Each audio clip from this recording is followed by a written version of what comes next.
ना किसी हमसफ़र ना किसी हमनशी से निकलेगा, हमारे पाँव का कांटा हम ही से निकलेगा, हम ही से निकलेगा, हम ही से निकलेगा। तो जब तक हम खुद लोग इन चीज़ों पे आवाज़ नहीं उठाएंगे, काम नहीं करेंगे ना, मांग नहीं करेंगे, इसमें कुछ भी नहीं होने वाला है। किसी का चाचा और ये बूचड़ खाने कभी बनेंगे ही नहीं मेवात में।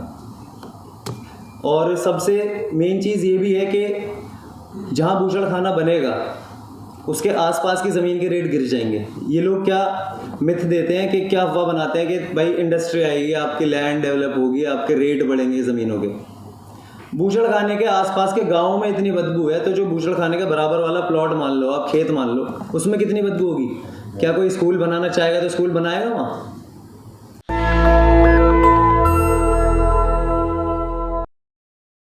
क्या हमें पानी वहाँ से मिल जाए? मेवात में पानी की कमी शुरू से रही है और आज भी है। पानी की पहले ही कमी है। इरिगेशन के ऊपर पूरा मेवात निर्भर है। 80 to 90% पॉपुलेशन वहाँ पर फार्मिंग करती है, इरिगेशन पे डिपेंड है। तो जब इरिगेशन के लिए वहाँ पानी ही नहीं बचेगा, सॉइल ही नहीं बचेगी, ज़मीन ही नहीं बचेगी, तो वो लोग क्या करेंगे? इससे एम्प्लॉयमेंट मिलेगी या घटेगी?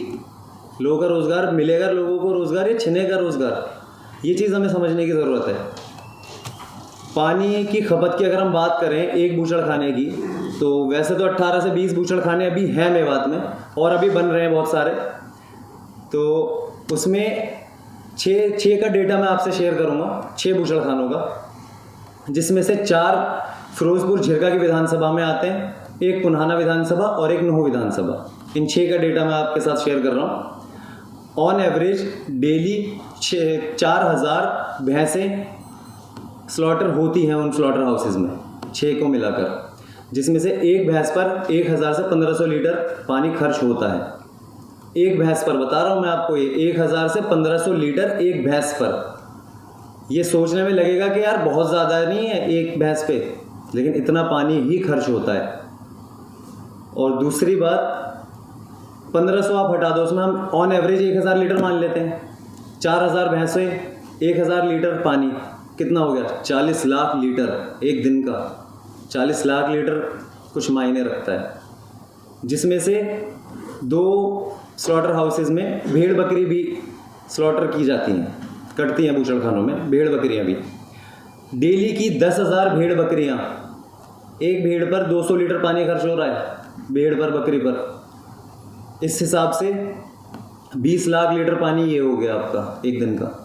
टोटल मिलाकर 6 के 6 बूचड़ खानों में 60 लाख लीटर पानी डेली का यूज़ हो रहा है। मेवात के पास पानी पहले ही नहीं है। ये 60 लाख लीटर पानी डेली अगर ये ले लेंगे तो पानी बचेगा कहाँ हम लोगों के पास? पानी नहीं बचेगा तो ज़मीन कहाँ बचेगी खेती करने के लिए, इरिगेशन के लिए? ये चीज़ें हम सोच नहीं रहे हैं, ये लेकिन बहुत ज़रूरी चीज़ें हैं। और हमारे नेता जो हैं, या हमारे नेता नहीं हैं, हमारी जो विधानसभाएं हैं, जो वहाँ से इलेक्शंस लड़ते हैं, हमारा कोई नेता नहीं है हमारे लिए, तो वो है जो हमारे लिए काम करे। हमारे लिए कोई पार्टी नहीं है, हमारे लिए काम करने वाला इंसान मैटर करता है। ये लोग अगर चाहें तो बूचड़ खाने रुक नहीं सकते?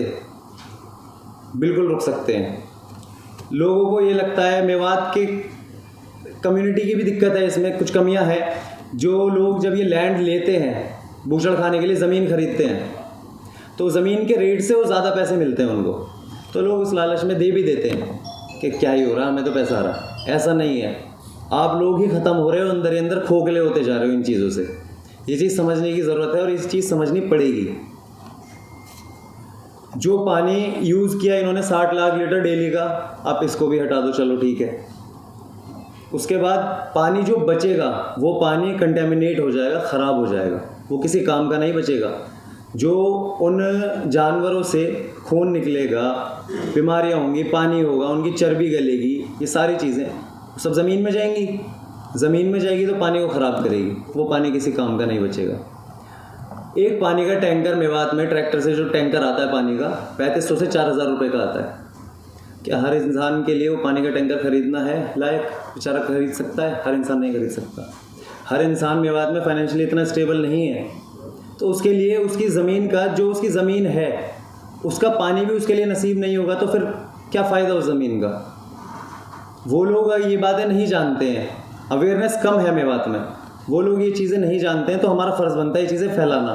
और विधानसभा चुनाव में जो इलेक्शंस में खड़े हैं नेता जितने भी विधायक के लिए, हमारी उनसे मांग है कि वो ये स्लॉटर हाउसेस, ये बूचड़ खानों को बैन करें।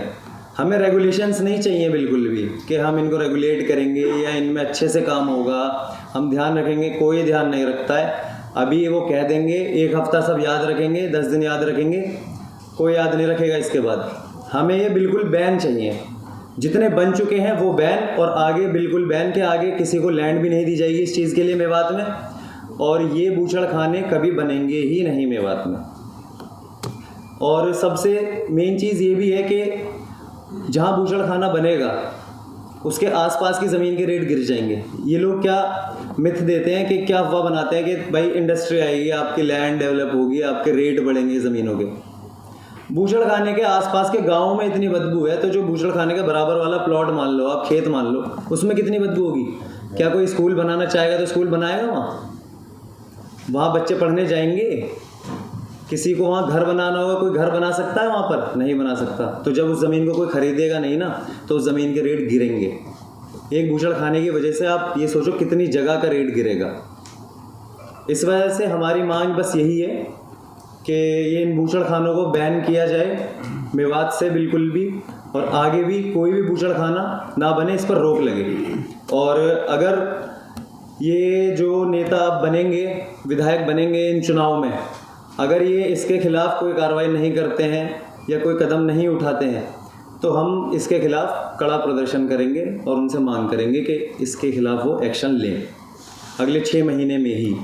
हम 5 साल का इंतज़ार नहीं करेंगे कि अगले इलेक्शंस में हम इनको जवाब देंगे।